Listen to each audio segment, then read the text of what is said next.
ইসরায়েলের সাম্প্রতিক বিমান হামলায় লেবাননের দক্ষিণাঞ্চলের গ্রাম বুর্জ কালাউ পরিণত হয়েছে ধ্বংসস্তূপে। শুধু বাড়িঘরই নয়, হামলার আঘাতে গুঁড়িয়ে গেছে কবরস্থানও। মৃতদের কবর খুঁজে পেতে ভাঙা পাথর আর ধ্বংসাবশেষ সরাতে দেখা গেছে স্থানীয়দের।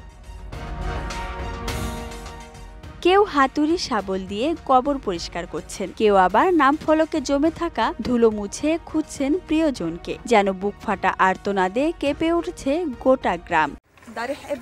এখানেই আমার ছেলের কবর, মাত্র ২০ বছর বয়সে সে মারা যায়। এখন দেখুন, মৃতদেরও রেহাই দেয়নি তারা।